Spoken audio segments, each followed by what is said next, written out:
Showtime synergy. Hi and welcome to Angel Reviews. This is the first of a longer review of the C-dramas I watch, and in this one I am going to be reviewing The Legend of Anle. I'm going to start trying to do sort of lots of longer ones, as well as my little 3-minute non-spoiler ones. So let me know what you think, if there's any you want me to cover, and so on. But I've just finished watching The Legend of Anle, so here is my thoughts on that. Now, there are going to be spoilers in this one. I will do a 3-minute spoiler-free review for my TikTok, and I will pop it on here as well. But this is the spoiler one, so if you haven't watched it and you don't like spoilers, please just move on and come back to this once you've watched it, please. So my TikTok channel is Angel362, by the way. It's my old pen name. Anyway, the story is very detailed, but we're going to start with that. It begins with a family that has been found guilty of treason, and as is often the case in these things, these sorts of stories, and in that time, if even one member of your family that is found guilty of treason by the emperor, their entire family is slaughtered, basically. And we see this happening. It's a grave crime. The only one that is surviving, who gets to see all this, which is also rather charming, is the 8-year-old Dizian, who we quickly learn is betrothed to the crown prince. She defiantly declares to the official that is about to take her life that the very thought of her father and her family, anyone in her family, having been treasonous, is laughable. It's absolutely preposterous, and this is where we meet the prince in question, Anle. He uses his grandfather's old edict to save her life, as people can't argue with that. And it's at this point that he confirms that he will marry no one else but her, and we get a glimpse of Dizian's sort of character, nature, personality, if you will, where she questions this declaration, and she basically says, do you really believe that I can still be your crown princess? I mean, seriously. But anyway, the plot then quickly shifts to when they're adults. We learn that the prince's father begrudgingly agreed to imprison Dizian for life on a mountain, much like a nun. And we cut to Anle, who is investigating a potential threat from pirates and comes across a woman known as Ren Anle. We quickly learn through a fun battle scene that she's also a pirate, boasting a force of 30,000 men, and she is their chief. She quickly announces to Anle that he's rather pleasing to the eyes, which, let's face it, ladies, and any boys, if that is your thing, that she's not wrong. She then offers her entire fleet in exchange for her hand in marriage. Anle politely declines and gets away from her back to his own fleet. Once home in the capital, Anle's father and grandmother are very insistent on his marrying, and basically says you cannot seriously expect to marry a sinner's daughter, and he must choose an eligible crown prince. At an annual hunt, Ren Anle bursts onto the scene, riding her horse, and she basically shows up every male there by taking out 2 birds of prey. Now, this scene, there's like birds circling above. I mean, even I could hit one, and I suck at archery, but she takes out 2 at once, presents her prize to the prince, and then basically declares again that she offers her 30,000 strong naval force in exchange for marrying the prince and becoming the crown princess. This happens a few times throughout the story, so I'm not going to go over every time this happens. Because of how badass she looked, this was pretty awesome. Rather than accepting her offer of marriage, she is allowed to become an official within the Ministry of Justice, but this does not deter her. Oh no. So it begins the start of explaining the true plot. You now meet the character of Lo Mingxi. I will try to pronounce the names properly, but I'm not very good at Chinese names, so do tell me how to pronounce them if I get any wrong. And if it wasn't obvious, we learn that Anle is actually Ziyan in disguise, but we also learn that there is a doppelganger on the mountain where Anle should have been imprisoned. We get some brilliant character building for some time, where the relationships between all of the main characters, whether they know who Anle is or not, become firm friends with her. The character of Anle is brazen, confident, and not afraid to offend. With the guise of trying to impress Hanye by simply doing her job as well as can be, she uses her brains and wits to actually find the cases that will basically implicate the people who were responsible for her family being accused of treason. During this time, we meet numerous characters, from Anying, the prince's sister, badass general, to Yinlang, who is Lo Minxi's trusted subordinate who hides a love for Minxi himself. We learn that Anying mysteriously left the capital, become a general, and defend the borders of the northwest from the Qin Empire. We also learn that she was firm friends with Ziyan as a child, and she is the first one to have suspicions and realise who Anle is, although to be fair, Hanye is very close behind with that realisation. Alongside the prince is a very faithful helper, should we say, Wen Shou, who becomes an important plot later on. And around Anle are two women, one who helps with healing and is gentle, Yuan Xin, and the other who is more boisterous and excels in battle, Yuan Shu. We see life around these characters for some time as they face the corruption within the court. The doppelganger is even allowed to come to the capital to compete for the position of crown princess, not knowing that Anle is the woman she's trying to be. While Anle and Lo Minxi have allowed this, ultimately it's actually the doppelganger who led to the suspicions of the prince and princess being raised. However, the character does serve to explore the mental effects of being confined to a solitary life from 8 years old with only a guard and a companion, and they do finish off her story relatively well. I should also point out that actually the characters that didn't know Ziyan as well as when she was a child didn't catch on that this fake Ziyan was not quite there, and the emperor, to embarrass her, did make her change her name. When it's revealed that the mastermind behind the death was not only the D family but 80,000 strong forces, is none other than the Empress Dowager, in other words Hanye's grandmother. We also learn why Anying left the capital and the true horror of what the Dowager did. The younger Anying had overheard the Empress Dowager's plotting against her best friend at the time, and it filled her with guilt, resulting in her family admitting what she knew when the Dowager was finally accused. The Emperor relinquishes to the overwhelming demands of his officials to somehow right the wrong and clear the D family from false accusations. This seemingly brings an end to the Crusade, and Anle and Minxi are on to restore the D family honour. However, the Emperor has done this only begrudgingly, and he does cause issues for Anle later on before finally realising what his actual mistakes, with the help of a long missing member of the D family who comes back on the scene, but we do not really see that particular member very often. She's called Di Shangqian. It also puts a wedge between Anle, now Ziyan, and the romance between her and Hanye does kind of scream to a halt at this stage.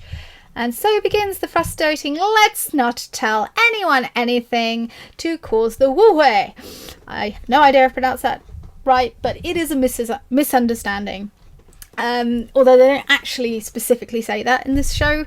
While I say this with a sort of jovial, bitter edge, I actually quite like shouting at the screen where these types of things happen.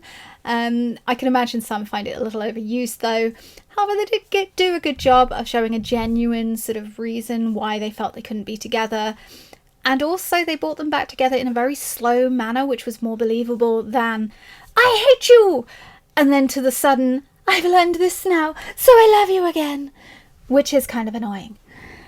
So, moving on. Now, I thought that the show would end with a glorious battle scene. This was not the case. Instead, we see Anying returning to her post in the northwest. By this time, we already know that her trusted bodyguard is in fact a spy of the Qin Empire. One of their princes, no less. However, the man has fallen for Anying, so he does do everything he can to try and keep her from having to be killed.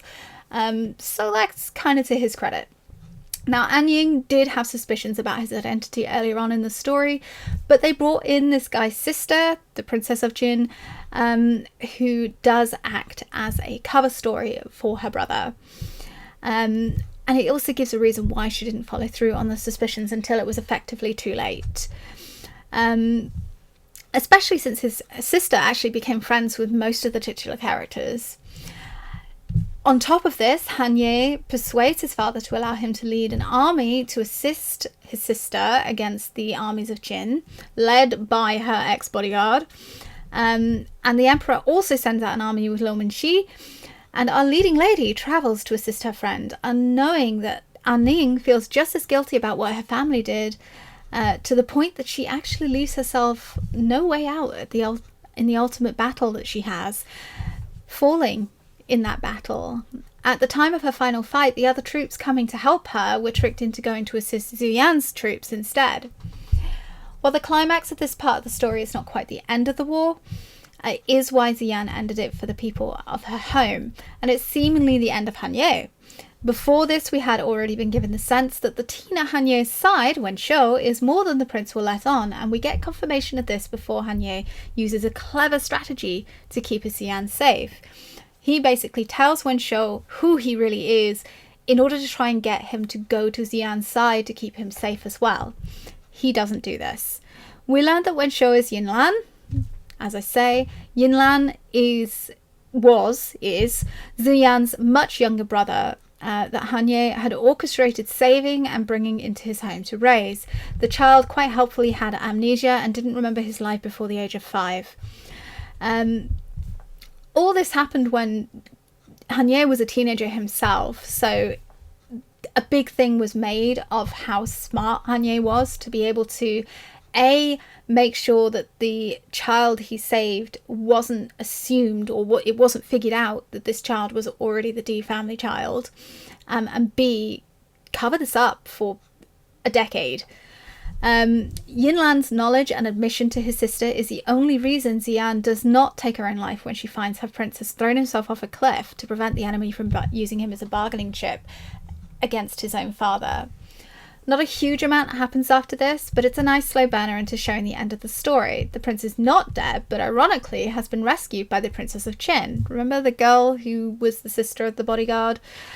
Turns out she felt guilty about what happened to Anle, so helped Anle in secret.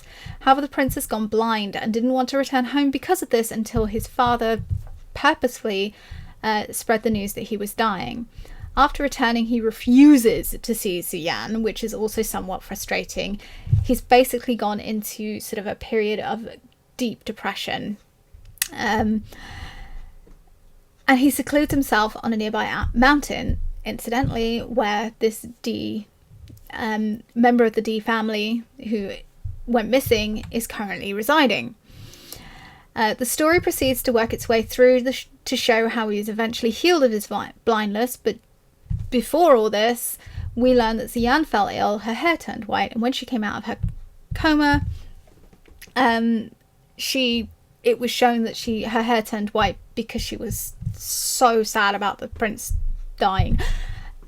I know that's kind of cliche, but at the same time, white hair on anybody is gorgeous. Try and tell me otherwise and you won't succeed. Anyway, she goes from pretending to be a mute maid for Anle because he's refusing to see her, to trying to persuade Anle to come down the mountain by spreading news that she was to marry her friend Lo Mingxi, and it takes her brother showing Anle a lock of white hair and telling him how devastated she was when she thought he was gone, to smack some sense into him, and he rushes onto the scene only to learn that it was all a ruse and the wedding was for someone else and she only ever intended to marry him. So yay! Of course much more happens, but this is getting lengthy already. So, the script. I really enjoyed the way each character was written, right down to the side characters. There were only 2 characters who I felt weren't really given a good conclusion of their roles. One was the Emperor. We know that he wasn't lying when he was sick, at the point where he deliberately spread this news to get his son to come back. But other than a tearful reunion and a scolding from Di Shengqian, who basically showed the Emperor why he was an idiot for being so fearful of the D family, he just kind of disappears, and the very last scenes suggest that he simply died, or maybe he retired. The other was Long Bei, who was the man who disguised himself as An Ying's bodyguard. He led the war against Jing, and we learned that he was demoted to a commoner when they lost. Despite Mingxi and Lin Lang trying to locate him to avenge An Ying, they never found him until, of course, he shows up in the capital of Jing, and he's there to basically take revenge on Xian and her friends. He starts with Mingxi, which leads to a really pretty fight scene. And I say pretty because Lin Lang also doubles as a dancer as her cover, and her dance moves are very balletic, so very ballet-like, and beautiful when she fights, which I loved her fight scenes. They were all very majestic and graceful. Unfortunately, this leads to Lin Lang basically dying for her master. She throws herself in front of a sword that she isn't able to block, and Mingxi basically, there's a beautiful shot of him basically crying as he hugs her body, and it's brilliant. Now, the reason this didn't really ring true for me, that bit was fine, but you go on and they basically spread some rumors. This is just Mingxi and Xian. That An Ying's ghost essentially is potentially haunting her old princess residence to lure Long Bei out. And he goes there. Now, they tease a fight. I genuinely thought some fun little fight scene would happen.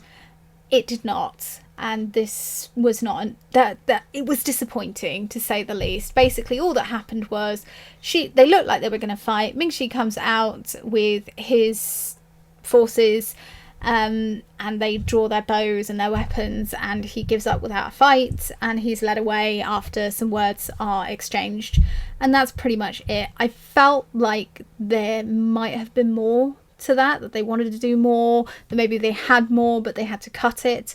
We have to remember that Chinese laws surrounding entertainment are very, very strict. For example, they're no longer allowed to have more than 45 minutes per episode. That's including the ending credits and the opening credits now. That's a very new one. But they're also not allowed to have more than 40 episodes per series. They've also just brought in that they must have 12 months between each series. And I kind of think that that's kind of these different producers' fault, because they would basically do a series and just split them into two series, and some didn't even have a break between showing the first and the second series. Some might have 2 weeks to make it kind of look like two series, but at the end of the day, we didn't have to wait. So I think they kind of brought that on themselves. Anywho, moving on, let's evaluate the actors. So the first time I saw Dilraba was in Eternal Love of Dream, and I really didn't care for that show. Hold your pitchforks, please. But I have seen her in many shows since, and she continues to impress me. Not to the point where it will knock my fave girl, Jean Lusa, off the top spot of the ladies for me, but she's better than First Impressions was. I first saw Gongjin in Word of Honor, which I absolutely loved, and he really impressed me. However, once I'd seen more of his works, I learned that he needed a really good co-star, script, direction, etc. to really pull out that brilliant performance like he had in Word of Honor. Now, that's not an insult. Many actors need this to get a good performance. It's very rare that an actor can pull together any kind of a good performance without all those things supporting them. There is more to a performance than just the actual acting. If you don't know this, then please go and watch more stuff, because you will find stuff that you'll go, well, actually that person hasn't got a lot to work with, but they're actually still pulling off a reasonable performance. Anyway, in this, I was pleasantly surprised. He did a really, really good job. He obviously had great support, and I was really pleased for him. I really enjoyed his performance. The only other actor I want to specifically mention is the guy that played Liu Mingxi. And I may slaughter this name, but he's called Liu Yuning. Liu Yuning, I think. Apologies for my bad pronunciation. I haven't heard enough to get it right, and I'm very much an Audible learner when it comes to languages. Anyway, I first noticed him in The Long Ballad, also a drama show, where he was playing the love interest for Jean Lucet's character, both characters of which were kind of sandwiched in. And I also saw him in Heroes last year with is it Joseph Jung, I think? And there's no he can be a bit typecast, but there's no denying that he's a really, really good actor. I mean, you just need to see his death scene in Heroes, and that was just a masterpiece. The acting, not necessarily the show, although I did really enjoy that show. The remaining actors all gave great performances, especially the child actors, where I'm delighted to say they all had child voices. Now, China are very much for overdubbing, and they will not always use the actual actors they've used. They won't always use their voices. For example, there are some actors that have a certain accent within their Chinese that they believe won't be liked, so they will overdub it with a professional voice actor, so you'll have a different voice entirely. For example, you could also listen to the difference between Wang Yibo in Untamed compared to his role in The Legend of Fei, where they used two different voice actors as far as I'm aware.